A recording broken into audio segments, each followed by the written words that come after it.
السلام علیکم ورحمۃ اللہ وبرکاتہ۔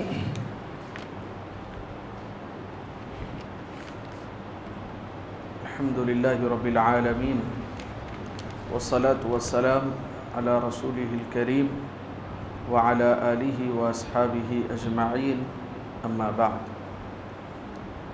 وقولہ صلی اللہ علیہ وسلم افضل الایمان ان تعلم ان اللہ معک حیثما کنت، حدیث حسن۔ وقولہ اذا قام احدکم الى الصلاة فلا يبصقن قبل وجهه ولا عن يمينه فإن الله قبل وجهه ولكن عن يساره أو تحت قدمه، متفق علیہ۔ شیخ الاسلام امام ابن تیمیہ رحمہ اللہ نے ان صفات کو ثابت کیا ہے جن صفات کا ذکر احادیث نبویہ صلی اللہ علیہ وسلم سے ہمیں ملتا ہے۔ جیسا کہ ابتدا میں تو ایک بڑا خاصا حصہ جو تھا وہ قرآنی آیات پر مشتمل تھا، لیکن اس کے بعد احادیث سے یہ اللہ رب العالمین کی صفات اور اللہ کا تعارف کروا رہے ہیں۔ تو جو حدیث ذکر کی اس پر سابقہ ہمیں بات ہو چکی ہے، وہ ہے اللہ رب العالمین کی صفت معیت۔ صفت معیت کو قرآن کریم کی آیتوں سے ثابت کیا گیا تھا کہ اللہ تمہارے ساتھ ہے۔ معیت کا معنی کیا ہوتا ہے؟ ساتھ۔ اللہ تمہارے ساتھ ہے، تم جہاں کہیں پر بھی ہو۔ اب اسی کو اللہ کے رسول کی حدیث کے ذریعے سے بھی ثابت کیا جا رہا ہے کہ اللہ کے رسول نے فرمایا کہ سب سے افضل ایمان یہ ہے کہ تم یہ جان لو کہ اللہ تمہارے ساتھ ہے، تم جہاں کہیں پر بھی ہو۔ تو یہ جو اللہ کا ساتھ ہمیں ملا ہے، یہ ساتھ علم کے اعتبار سے ہے، قدرت کے اعتبار سے ہے۔ اللہ رب العالمین اپنی ذات کے ساتھ نہیں ہے بلکہ اپنے علم اور اپنی قدرت کے ساتھ۔ اللہ اپنی ذات کے ساتھ تو عرش پر مستوی ہے، جیسے کہا گیا بار بار الرحمن علی العرش استویٰ، کہ اللہ تعالیٰ نے 6 دن میں آسمان و زمین کو پیدا کرنے کے بعد ثم استویٰ علی العرش، پھر وہ عرش پر مستوی ہو گیا۔ تو ذات عرش پر ہے لیکن علم اور قدرت کے ساتھ وہ ہمارے ساتھ ہے۔ یہ ہے معیت کا معنی۔ اللہ کے رسول صلی اللہ علیہ وسلم نے بھی اپنی حدیث کے ذریعے سے اللہ رب العالمین کی اس صفت معیت کی ہمیں خبر دی ہے۔ اب آپ یہ دیکھیں کہ یہ جو بنیادی ارکان ہیں، جیسے جبرائیل علیہ السلام آئے تھے اور آ کر کے پوچھا کہ اسلام کیا ہے، ایمان کیا ہے، احسان کیا ہے، اللہ کے رسول نے ان تمام سوالات کے جوابات دیے۔ علماء کہتے ہیں کہ آپ دیکھیں گے کہ غیر مسلم سے جب آپ بات کریں گے توحید کے موضوع پر یا اللہ رب العالمین کے بارے میں آپ اسے بتائیں گے کہ یہ جو پوجا پاٹ آپ کر رہے ہیں یہ غلط ہے اور اس میں آپ خدا کو تلاش کر رہے ہیں، یہ صحیح نہیں ہے، تو وہ شخص جواب آپ کو یہ دے گا، عام طور سے جو جواب ملتا ہے وہ یہ ہوتا ہے کہ یہ جس پتھر کی میں پوجا کر رہا ہوں یا جس درخت کی میں پوجا پاٹ کر رہا ہوں، میں اس کو خدا نہیں سمجھتا، بلکہ خدا مالک تو ایک ہے لیکن اس کا عکس میں اس پتھر میں تصور کر کے اس کی عبادت کرتا ہوں، کیونکہ خدا تو مجھے اپنی آنکھوں سے نہیں دکھتا، لہٰذا میں اس کے اندر اس کا تصور پاتا ہوں اس پتھر کے اندر اور پھر اس کی عبادت کرتا ہوں۔ اکثر غیر مسلموں کی طرف سے، ہندوؤں کی طرف سے یہی جواب دیا جاتا ہے۔ تو جب آپ رد کیسے کریں گے؟ وہ کہہ رہا ہے کہ خدا دکھتا نہیں ہے۔ تو اس سلسلے میں علماء نے اسی صفت معیت کو ثابت کیا ہے۔ کہا جیسا کہ احسان کے بارے میں اللہ کے رسول صلی اللہ علیہ وسلم سے پوچھا کہ احسان کیا ہے، تو اللہ کے رسول نے کہا ان تعبد اللہ کأنک تراہ فإن لم تکن تراہ فإنہ یراک، کہ تم اللہ کی عبادت ایسے کرنا گویا کہ تم اپنی آنکھوں سے اللہ کو دیکھ رہے ہو، اور ظاہر سی بات ہے دنیا کی کوئی آنکھ اللہ کو نہیں دیکھ سکتی۔ تو پھر کیا کہا؟ فَإِن لَّمْ تَكُن تَرَىٰ، جب تم اس کو نہ دیکھ پاؤ، كَأَنَّهُ يَرَاكَ، تو ذہن میں یہ تصور لو کہ وہ تمہیں دیکھ رہا ہے، مسئلہ ختم ہو گیا۔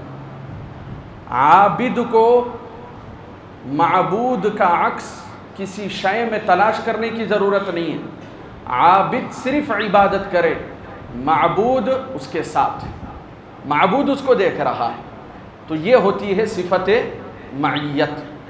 اور یہ بہت خوبصورت اور بہت بہترین اور علمی جواب ہے کہ صفت معیت سے جو ہے غیروں پر احسن طور پر رد کیا جا سکتا ہے۔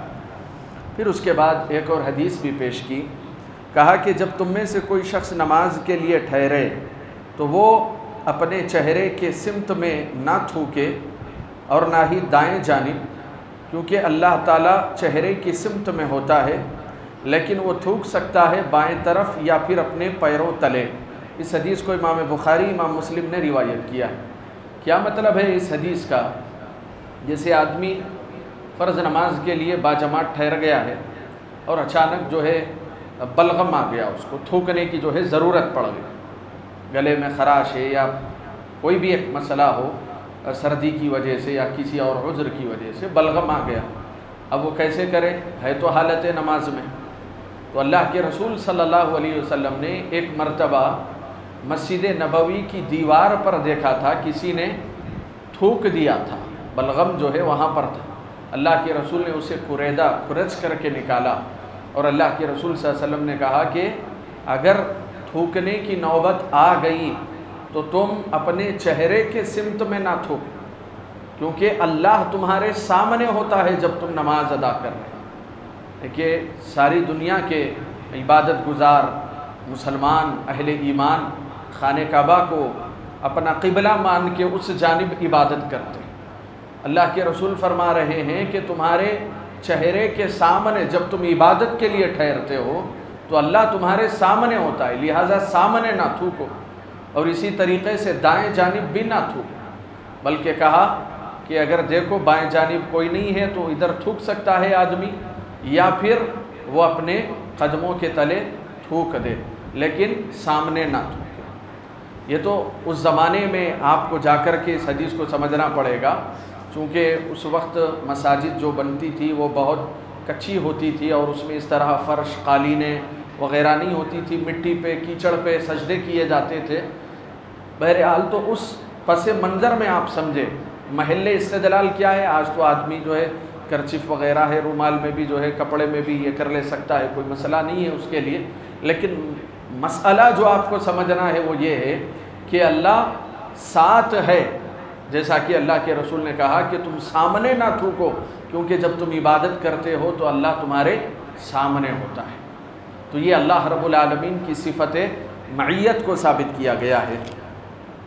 اور اسی طریقے سے ایک اور طویل دعا روایت یہاں پر پیش کی گئی کہ اللہ کے رسول صلی اللہ علیہ وسلم یہ دعا کرتے تھے، اللہم رب السماوات السبع والارض ورب العرش العظیم، اے اللہ تو ساتوں آسمانوں اور ساتوں زمین کا رب ہے اور عرش عظیم کا رب ہے، ربنا ورب کل شیء، ہمارا اور ہر شے کا رب ہے، فالق الحب والنوا، دانے کو پھاڑنے والا، منزل التوراۃ والانجیل والقرآن، تورات انجیل اور قرآن کو نازل کرنے والا، اعوذ بک من شر نفسی، میں تیری پناہ طلب کرتا ہوں اپنے نفس کے شر سے، ومن شر کل دابہ، اور ہر چوپائے جانور کے شر سے، اخذ بناصیتها انت الاول فلیس قبلک شیء، تو ہی اول ہے تجھ سے پہلے کچھ نہیں، وانت الاخر فلیس بعدک شیء، اور تو ہی آخر ہے تیرے بعد کوئی شے نہیں، وانت الظاہر، اور تو ہی غالب ہے،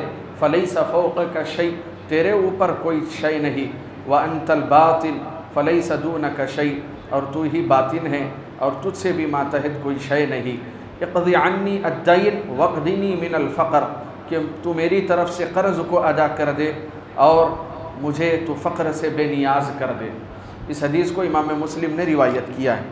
بہرحال اس حدیث کے ذریعے سے شیخ الاسلام یہ بتا رہے ہیں کہ اللہم رب السماوات السبع والارض، کہ اللہ تعالیٰ آسمانوں میں ہے اور ساتوں آسمانوں اور ساتوں زمین اور عرش عظیم کا رب ہے۔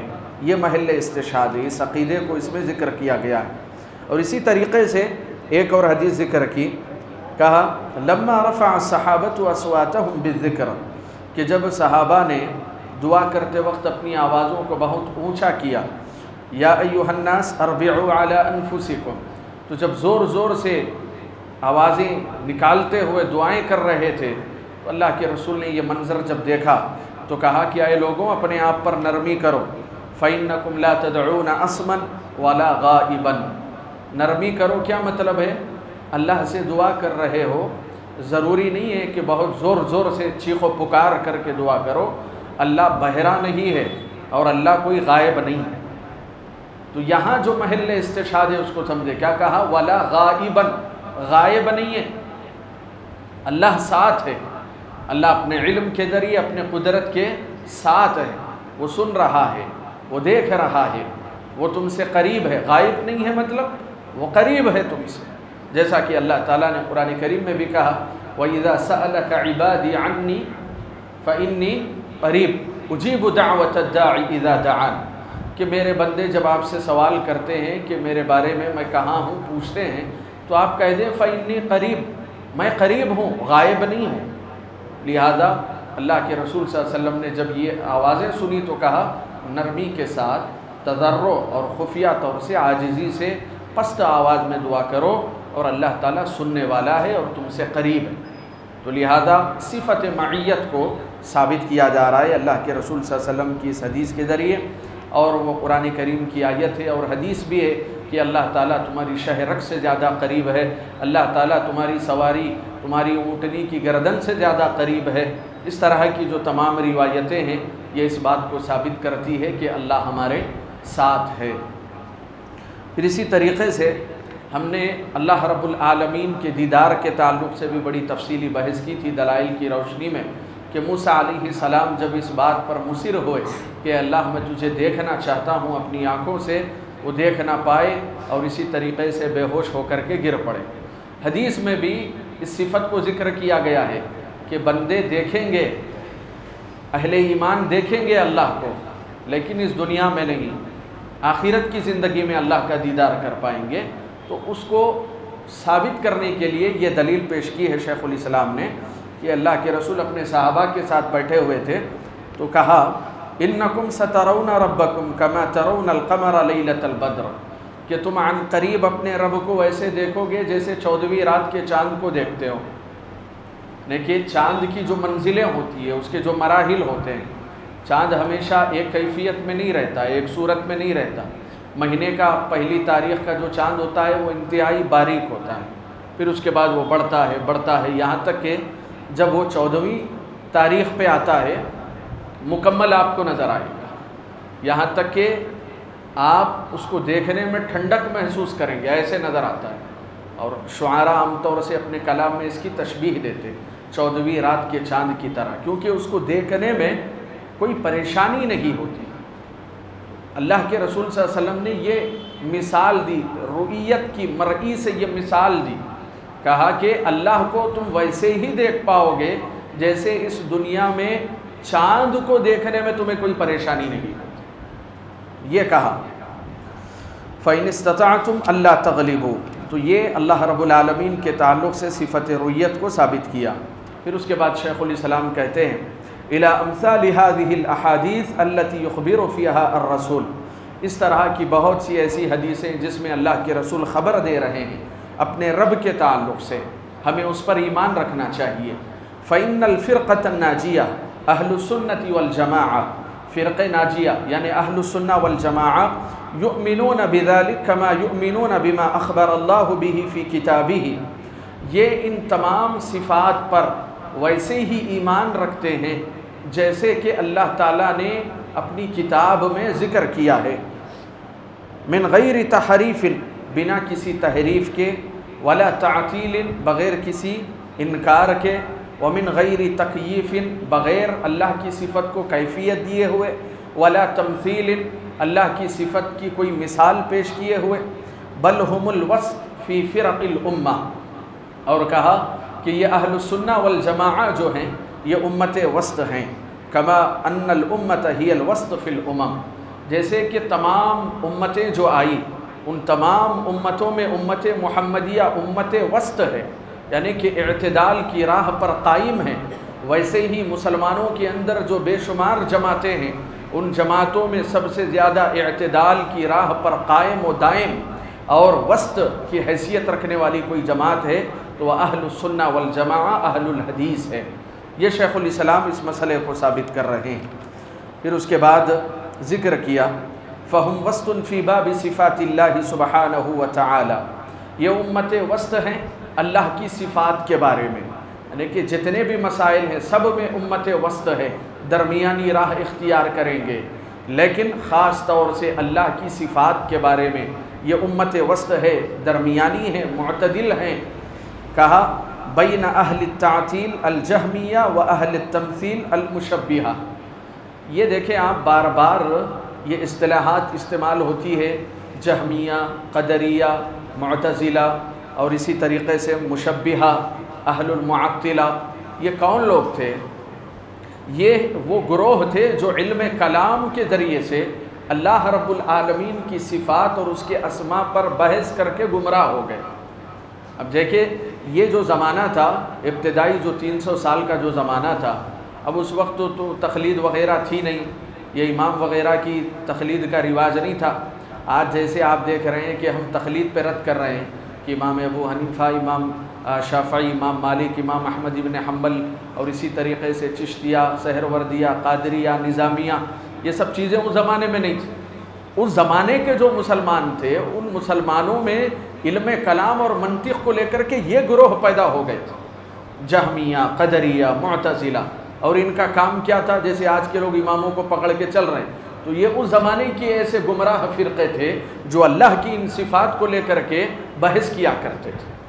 تو یہ بار بار جب آپ اس کا پس منظر نہیں سمجھیں گے تو بات سمجھ میں نہیں آئے۔ یہ اس زمانے کے گمراہ فرقے تھے، اس زمانے کی گمراہ جماعتیں تھیں یہ، تو اس وجہ سے کہا جا رہا ہے جہمیہ، قدریہ۔ اب جبریہ، جیسے جبریہ کس کو کہتے ہیں؟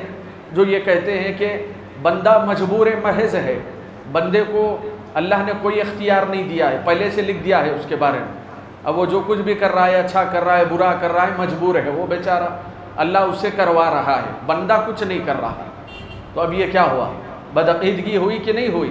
اللہ تعالیٰ نے تم کو دونوں راہیں بتائی، انا ہدیناہ السبیل اما شاکرا و اما کفورا، راستہ تمہارے سامنے واضح ہے، اچھا کر کے شکر گزار بنو یا برا کر کے نافرمان بنو، اللہ نے تو اختیار دیا ہے تم کو۔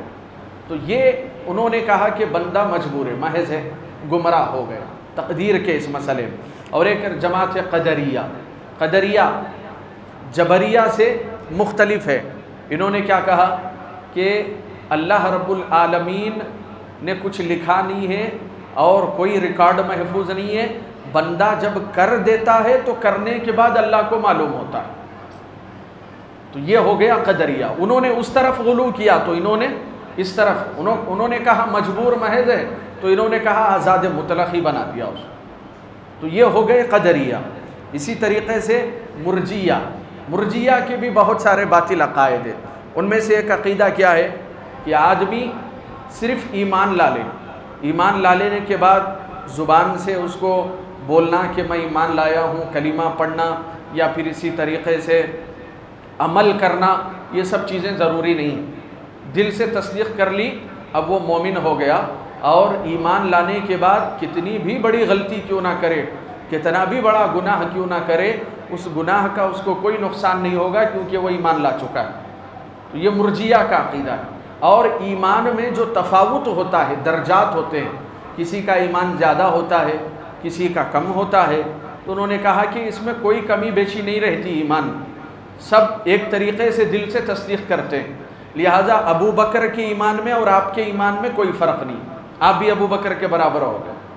تو اس طریقے سے یہ باطل عقائد جو ہے ان کے موجود تھے اس زمانے میں۔